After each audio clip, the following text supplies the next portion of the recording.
वज़ीर-ए-आज़म के मुशीर बराए एहतसाब शहजाद अकबर अपने ओहदे से मुस्ताफ़ी हो चुके हैं और वज़ीर-ए-आज़म ने उनका इस्तीफ़ा भी मंजूर कर लिया है। वज़ीर-ए-आज़म ने कहा है कि वो किसी और काम के थे, उनका काम कुछ और है। लेकिन शहजाद अकबर साहब के मुस्ताफ़ी होने पर अपोजिशन राय मुख्तलिफ रखती है। अपोजिशन का मौक़िफ़ यह है कि एहतसाब का नारा जो पाकिस्तान तहरीक-ए-इंसाफ ने दौरे हुकूमत में लगाया था वो पिट चुका है, उसके चेहरे से नकाब उतर चुका है।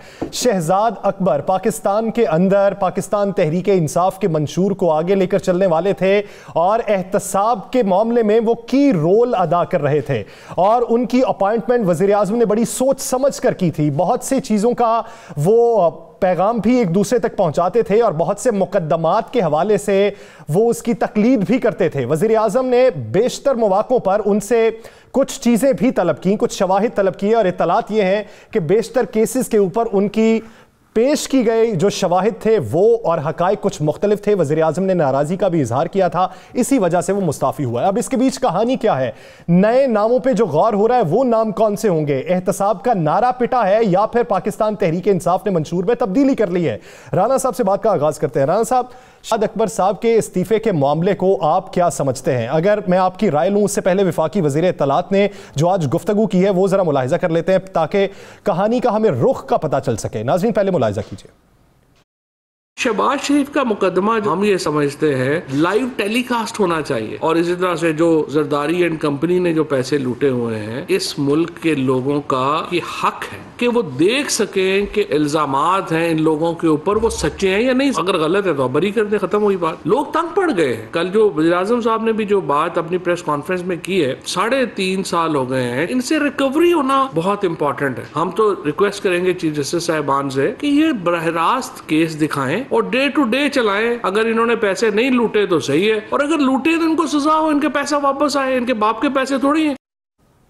राना साहब, फवाद चौधरी साहब की आपने गुफ्तगू सुनी है। शहजाद अकबर साहब ही इन केसेस की पैरवी कर रहे थे, वही हुकूमत इन केसेस के हवाले से आइंदा का लाहेअमल भी बता रहे थे। अब फवाद चौधरी साहब की गुफ्तगू देख के लगता है कि वो अपने काम में नाकाम रहे, जिसकी वजह से वो मुस्ताफ़ी हो गए।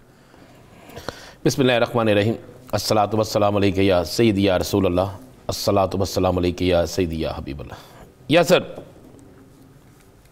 एक बात तो है, अगर वो कामयाब होते अपने काम में तो मैं आपको लिख के देता हूँ कि आज सूरत हाल बिल्कुल तब्दील होती।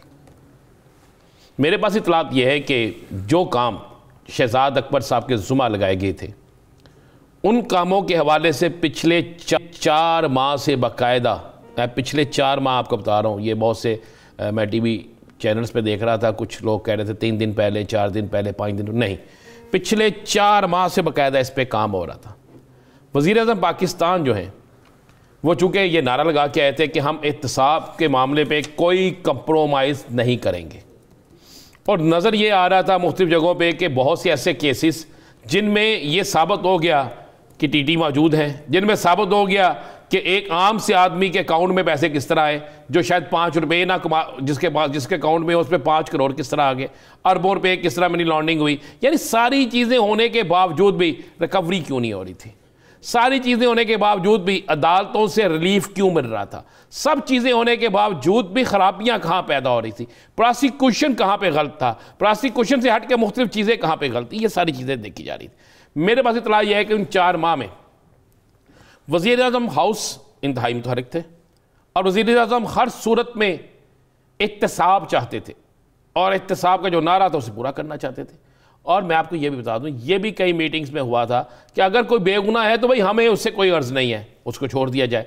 अगर गुनाहगार है और साबित हो रहा है तो फिर क्यों छूट रहा है वो, फिर क्यों नहीं रिकवरी हो रही? इस सिमन में नहीं सर, मैं आपको बता दूं, मारूफ तरीन वकला से भी मुलाकातें हुई, बेहतरीन वकला से मुलाकातें हुई, जिसमें लाहौर के 4 वकील भी शामिल थे, दूसरे शहरों से भी वकला जो बड़े मारूफ थे, जो अवामी इश्यूज़ पे खेलते थे, अवामी इश्यूज़ पे अदालतों में जाते थे, उनसे भी मुलाकातें हुई। उन मुलाकातों में बाकायदा इन केसेस के हवाले से सामने रखा गया तो अक्सरियती जो तादाद है उसने ये राय दी कि जनाब केस ठीक है, सही, आप इसको, आपकी टीम ठीक तरीके से चला नहीं सकी, आपकी टीम जो है वो ठीक तरीके से इस पर खेल नहीं सकी, आपकी टीम के ये यहाँ पे गलत था कि एक बेहतरीन केस लेकिन यहाँ पे आके आपके लोगों ने नाहली दिखाई, यहाँ पे आके ख़राबी पैदा की, जिससे फ़लाँ शख्स को फ़लाँ जगह से रिलीफ मिला। अच्छा, ये एक शख्स नहीं, 2 नहीं, 3 नहीं, ये बहुत से अच्छे जो थे वकला, सीनियर वकला सुप्रीम कोर्ट के, उनसे राय ली गई। अच्छा, उसके बाद फिर प्रोसिक्यूशन को देखा गया, फिर ये देखा गया कि जनाब, मैं आपको ये भी बता देता हूँ, ब्रेक कर देता हूँ आज के प्रोग्राम में, कि कुछ अफसरान के हवाले से, या सर इन्वेस्टिगेशन करने वाले अफसरान के हवाले से भी राय ली गई, तो पता चला कि उन अफसरान में से बहुत से ऐसे हैं जो अपनी मर्जी या मेरिट कर ही नहीं सकते, उन्हें जो हदायत मिलती है उसके मुताबिक करते हैं, और उनको अभी इतनी इजाज़त नहीं है, और वो हदायत किसी और जगह से नहीं थी, वो भी इसी शोबे से मिलती थी।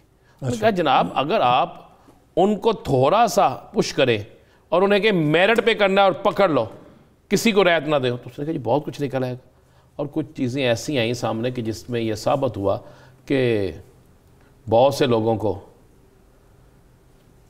रियायत भी मिल जाती थी। बहुत से केसेस में बहुत से ऐसे लोग तैनात थे प्रोसिक्यूशन में मुख्तलिफ जगहों पे कि जो उस मेरिट पे आते भी नहीं थे और जिनके किसी और से रवाबत थे।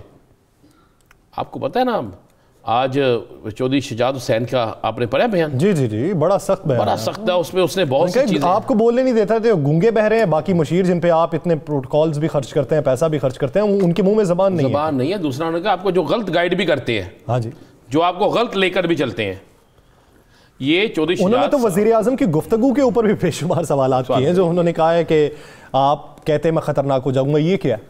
चौधरी शहजाद हुसैन साहब बहुत कम बोलते हैं, और जब चौधरी शहजाद हुसैन या परवेज़ लाई मशवरा देते हैं तो वो बिल्कुल मेरिट पे मशवरा देते हैं, या सर। और वो कभी ऐसी चीज़ नहीं होती कि उसमें ये नहीं कहा जा सकता कि ब्लैक मेलिंग है। वो खुल के बात करते हैं कि जनाब यहाँ पे आप गलत हैं, यहाँ पे ठीक हो जाए, यानी वो आपको आईना दिखाते हैं कि जनाब आपकी बेहतरी के लिए ये है, क्योंकि वो समझते हैं कि इनकी बेहतरी होगी तो हमारी बेहतरी है, इनकी बुराई होगी तो हम भी उसमें डूबेंगे, उस कश्ती में हम सब सवार हैं। ये चौधरी बरादरान की ये क्वालिटी है, परवेज़ लाई की और चौधरी शहजाद हुसैन की करते। या सर, अब शहजाद अकबर साहब का इस्तीफ़ा बहुत पहले हो जाना था, इस्तीफ़ा लिया गया। मैं आपको ये जो मीटिंग्स हैं, इन मीटिंग्स में जाने वाले चंद लोगों से मेरी भी बात हुई, आपके मेरे हम सब के वो जानने वाले भी हैं, प्रोग्राम्स में भी आते हैं। मैंने उनसे कहा जी हमें बुलाया गया, हमें ये ज़िम्मेदारी देने की गई, बात की गई है, क्या हमें ले लेनी चाहिए? मैं कि ये आपका फ़ैसला, आपको लेनी चाहिए नहीं लेनी चाहिए, आप अपने बेहतर मुस्तकबिल के मुताबिक देखें, आप कानून और आइन के मुताबिक क्या हो सकता है।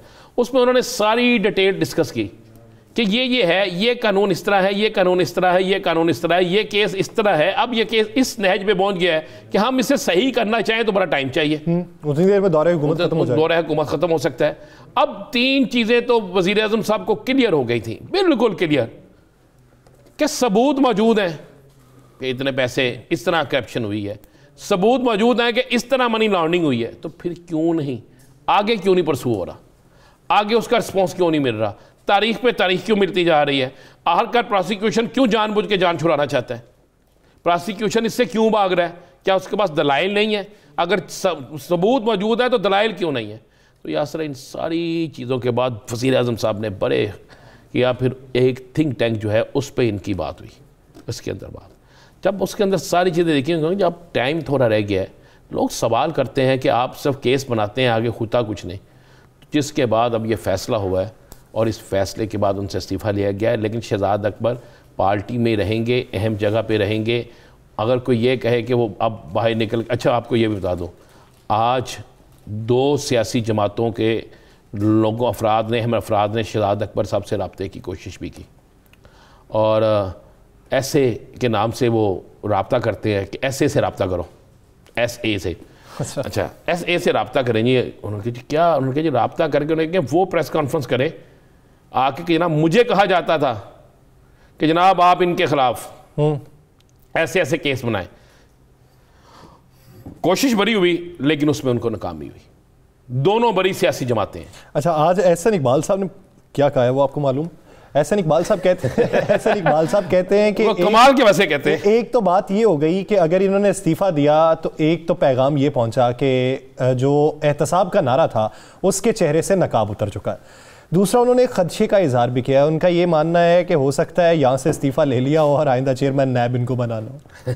शायद देखें जी, कोई पता नहीं, लेकिन एक चीज़ तो बड़ी क्लियर है ना, ये क्यों नहीं सियासी जमातें कहती ये सवाल परसों होगा, कल भी नहीं होगा, परसों होगा, और हुकूमती अफराद की तरफ से होगा, बड़ा तगड़ा सवाल होगा कि ये क्यों नहीं कहते जनाब कि ठीक है ये तो हो गए नाकाम एहतसाब के अमल में, ये जो आप पे इल्ज़ाम लगे हुए हैं, ये जो इन अकाउंट पे पैसे गए हैं, ये जो इस तरह टीटी हुई है, ये कहाँ पे है, उसको गलत साबित करें। वो तो किसने साबित करना है गलत, जिस पे इल्ज़ाम लगा उसने गलत साबित करना है ना, ये भी नहीं हो रहा, वो भी गलत साबित नहीं कर रहे, वो जो दुरुस्त है वो भी उसको सजा नहीं दिला रहे।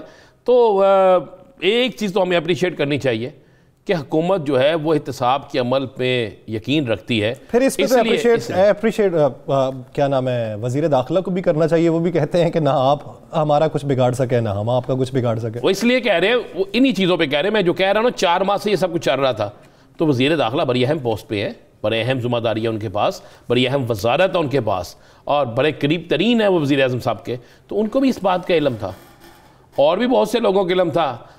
2 से 3 महकमों के अहम तरीन अफराद के तबादले भी होने वाले हैं। या सर चलें, ये मैं अच्छा, आपने तबादलों की बात कर दी है, तो फिर इसी से रिलेटेड एक और सवाल भी है। बहुत से तज्जियाकारों की और सियासतदानों की यह राय है कि एक नाम आज तब्दील नहीं हुआ, इसके बाद कुछ और भी अहम नाम हैं, वो मुआविन खुसूसी भी हो सकते हैं, मुशीर भी हो सकते हैं, वो भी तब्दील होने जा रहे हैं। इसमें कोई हकीकत है कि टीम तब्दील? आज की बात कर रहे हैं, आप ज़रा निकाल के देख लें ज़रा अपने ही प्रोग्राम्स। मैंने कहा था कि चले, मैं ये पूछना चाह रहा हूँ कि हवा चल पड़ी आज से? कुछ सरकारी अफराद जाएंगे, अच्छा, कुछ सरकारी अफराद, और कुछ ऐसे लोग जाएंगे, अब एहतसाब का अमल अपने से शुरू होगा, कुछ ऐसे लोग जाएंगे जो काम नहीं कर रहे।